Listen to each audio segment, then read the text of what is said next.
ఇది అయిన తరువాత మోయాబీయులను, అమ్మోనీయులను, మెయోనీయులలో కొందరును దండెత్తి యెహోషాపాతు మీదికి వచ్చిరి.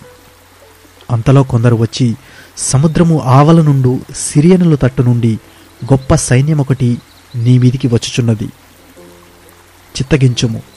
వారు హససోన్ తామారు అను ఎన్గెదీలో ఉన్నారని యెహోషాపాతునకు తెలియజేసిరి.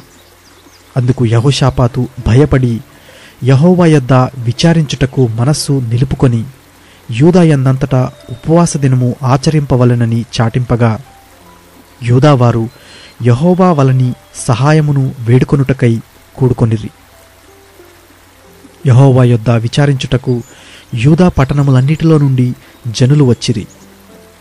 యెహోషాపాతు యెహోవా మందిరములో క్రొత్త శాల ఎదుట సమాజముగా కూడిన యూదా యెరూషలేముల జనుల మధ్యను నిలువబడి, మా పితరుల దేవా యెహోవా, నీవు ఆకాశమందు దేవుడవై ఉన్నావు. అన్యజనుల రాజ్యములను ఏలువాడవు నీవే. నీవు బాహుబలము గలవాడవు, పరాక్రమము గలవాడవు. నిన్నెదిరించుట కెవరికినీ బలము చాలదు. నీ జనులైన ఇశ్రాయేలీయుల ఎదుట నుండి ఈ దేశపు కాపురస్తులను తోసివేసి నీ స్నేహితుడైన అబ్రహాము యొక్క సంతతికి దీనిని శాశ్వతముగా నిచ్చిన మా దేవుడవు నీవే. వారు అందులో నివాసము చేసి కీడైనను, యుద్ధమైనను, తీర్పైనను, తెగులైనను, కరవైనను మా మీదికి వచ్చినప్పుడు మేము ఈ మందిరము ఎదుటను నీ ఎదుటను నిలువబడి మా శ్రమలో నీకు మొర్రపెట్టిన ఎడల నీవు ఆలకించి మమ్మను రక్షించుదువని అనుకొని అచట నీ నామ ఘనత కొరకు ఈ పరిశుద్ధ స్థలమును కట్టించిరి. నీ పేరు ఈ మందిరమునకు పెట్టబడెను గదా. ఇశ్రాయేలీయులు ఐగుప్తులో నుండి వచ్చినప్పుడు నీవు వారిని అమ్మోనీయులతోనూ, మోయాబీయులతోనూ, షెయ్యిరు మన్యవాసులతోనూ యుద్ధము చెయ్యనీయలేదు గనుక ఇశ్రాయేలీయులు వారిని నిర్మూలము చేయక వారి యొద్ద నుండి తొలగిపోయిరి. మేము స్వతంత్రించుకొనవలనని నీవు మాకిచ్చిన నీ స్వాస్థ్యములో నుండి మమ్మును తోలివేయుటకై వారు బయలుదేరి వచ్చి మాకెట్టి ప్రత్యుపకారము చేయుచున్నారో దృష్టించుము. మా దేవా, నీవు వారికి తీర్పు తీర్చవా? మా మీదికి వచ్చు ఈ గొప్ప సైన్యముతో యుద్ధము చేయుటకును మాకు శక్తి చాలదు, ఏమి చేయుటకును మాకు తోచదు. నీవే మాకు దిక్కు అని ప్రార్థన చేశాను. యూదా వారందరూ తమ శిశువులతోనూ, భార్యలతోనూ, పిల్లలతోనూ యెహోవా సన్నిధిని నిలువబడిరి. అప్పుడు మత్తన్యాకు పుట్టిన యెహీయేలు కుమారుడైన బెనాయాకు జననమైన జకర్యా కుమారుడును, ఆసాపు సంతతివాడును, లేవీయుడును నగు యహజీయేలు సమాజములో ఉండెను.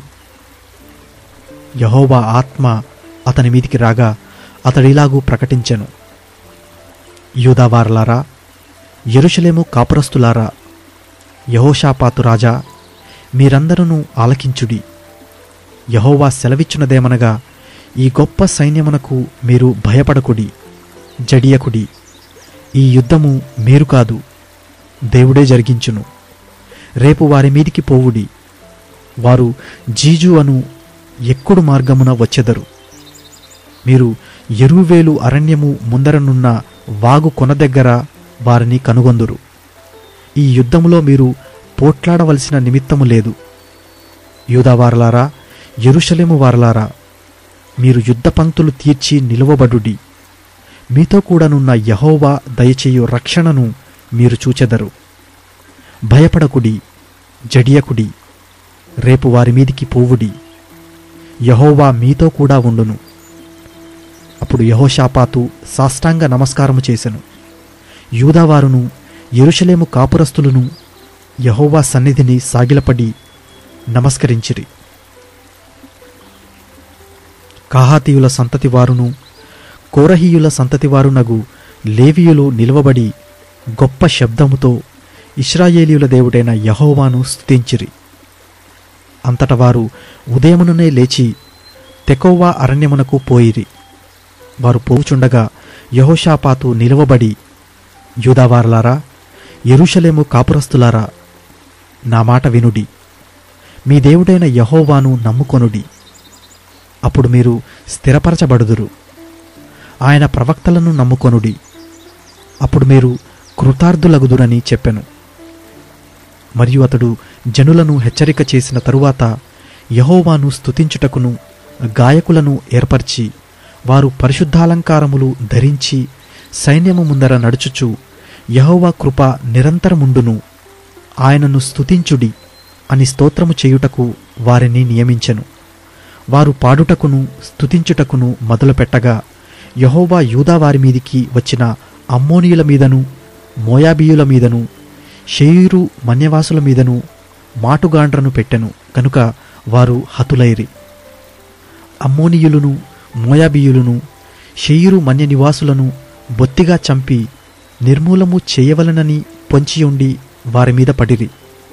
వారు షెయ్యీరు కాపురస్తులను కడముట్టించిన తరువాత తమలో ఒకరినొకరు చంపుకొనుటకు మొదలుపెట్టిది.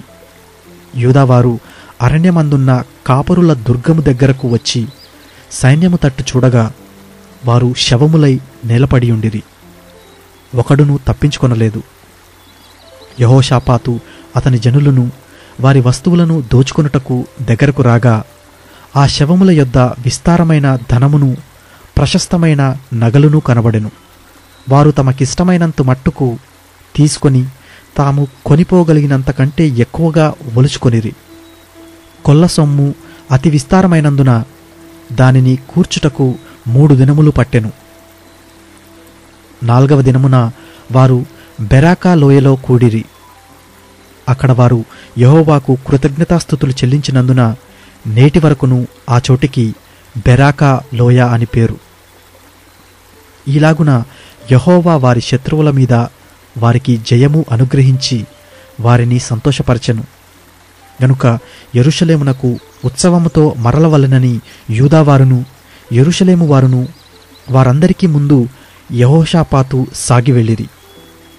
వారు యెరూషలేములోనున్న యెహోవా మందిరమునకు స్వరమండలములను, సితారాలను వాయించుచు బూరలు ఊదుచూ వచ్చిరి.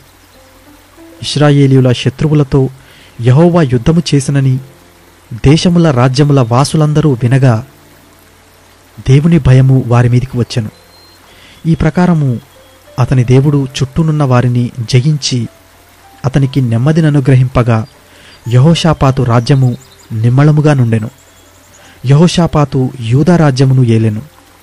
అతడు ఏలనారంభించినప్పుడు 35 సంవత్సరములు గలవాడై యెరూషలేములో 25 సంవత్సరములు ఏలెను. అతని తల్లి షిల్హీ కుమార్తె, ఆమె పేరు అజూబా. అతడు యెహోవా దృష్టికి యథార్థముగా ప్రవర్తించి తన తండ్రి అయిన ఆసా మార్గమందు నడుచుచు దానిలో నుండి తొలగిపోకుండెను. అయితే అప్పటికింకను జనులు తమ పితరుల దేవుని వెదకుటూ తమ హృదయములను స్థిరపరచుకొనలేదు. అతడు ఉన్నత స్థలములను తీసివేయలేదు. యెహోషాపాతు చేసిన కార్యములన్నిటిని గూర్చి హనానీ కుమారుడైన యోహు రచించిన గ్రంథమందు వ్రాయబడి ఉన్నది. ఈ యోహు పేరు ఇశ్రాయేలు రాజుల గ్రంథమందు కనబడుచున్నది. ఇది అయిన తరువాత యూదా రాజైన యెహోషాపాతు మిక్కిలి దుర్మార్గముగా ప్రవర్తించిన ఇశ్రాయేలు రాజైన అహజ్యాతో స్నేహము చేసెను. తర్షీషునకు పోదగిన ఓడలను చేయింపవలనని యెహోషాపాతు అతనితో స్నేహము చేయగా వారు ఎసోన్గేబేరులో ఆ ఓడలను చేయించిరి. అప్పుడు మారేషావాడును దోదావాహు కుమారుడు నగు ఎలియేజరు, నీవు అహజ్యాతో స్నేహము చేసుకొంటివి గనుక యెహోవా నీ పనులను భంగము చేయునని యెహోషాపాతు మీద ప్రవచనమొకటి చెప్పెను. ఆ ఓడలు తర్షీషునకు వెళ్లజాలకుండా బద్దలైపోయెను.